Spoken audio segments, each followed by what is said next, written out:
Mesdames, Messieurs, bonjour. Très heureux de vous retrouver pour cette nouvelle édition du JT Cultures et Marchés. Nous commencerons en évoquant la montée en puissance de l'Amérique du Sud où s'annonce une importante récolte de maïs. Nous irons ensuite aux États-Unis où les semis de maïs sont toujours en retard. Puis, nous tenterons de comprendre pourquoi le cours du soja chute tant. Enfin, nous parlerons de la première estimation de la production de blé russe par l'USDA. Le dernier rapport USDA a mis en lumière la force montante de l'Amérique du Sud sur le marché des céréales. Avec une estimation de production de maïs de 49 millions de tonnes en Argentine et 100 millions de tonnes au Brésil, le continent fait parler de lui. En 15 ans, les productions cumulées du Brésil et de l'Argentine ont augmenté de 93 millions de tonnes. Cela donne des sueurs froides aux opérateurs américains, car pour la première fois, les exports de ces pays dépasseraient ceux des États-Unis. Si Chicago reste la place principale pour les cotations de maïs, le curseur est peu à peu en train de se déplacer vers l'Amérique du Sud. L'avancée des semis de maïs aux États-Unis constitue le véritable fil rouge du mois de mai. Cette année plus que jamais, les opérateurs ont les yeux rivés sur les chiffres puisque les travaux des champs prennent du retard. Pour preuve, 30% des surfaces de maïs sont emblavées au 12 mai, soit les plus bas niveaux depuis 2013.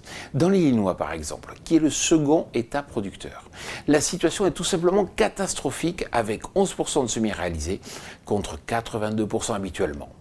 Alors que de nouvelles pluies se sont abattues ces derniers jours, la mise à jour des chiffres ce lundi 20 mai ne manquera pas d'animer le marché. Si la lourdeur sud-américaine est donc un poids, il reste encore une partie de l'histoire à écrire pour cette campagne. Le soja a vécu des jours mouvementés et s'est même traité sur les plus bas de ces 10 dernières années. Pourquoi ? Tout simplement parce que l'USDA n'a eu d'autre choix que de baisser l'objectif export des États-Unis. Cette révision est évidemment liée aux tensions qui existent entre les États-Unis et la Chine, puisque ces derniers n'achètent plus de soja US.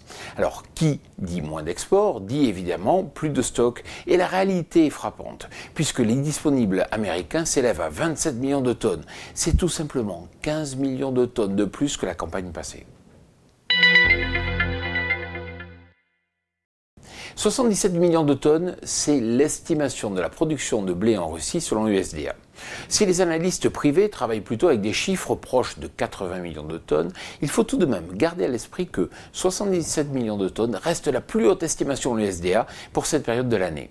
En effet, les conditions de culture sont jusqu'à présent proches de l'idéal, mais la moisson n'est pas pour demain. Rappelez-vous l'an dernier, le potentiel avait fortement chuté au mois de juin, alors que le sec s'était emparé de la plaine russe. À surveiller donc. Alors si vous aussi vous recevez un email qui vous informe de la mise en ligne de ce JT, bien sûr, n'hésitez pas à le transférer à tous vos collègues, à tous vos amis. Cela nous aide à mieux faire connaître notre émission. Voilà, le JT Culture et Marché, c'est terminé. Je vous souhaite bien sûr une excellente semaine.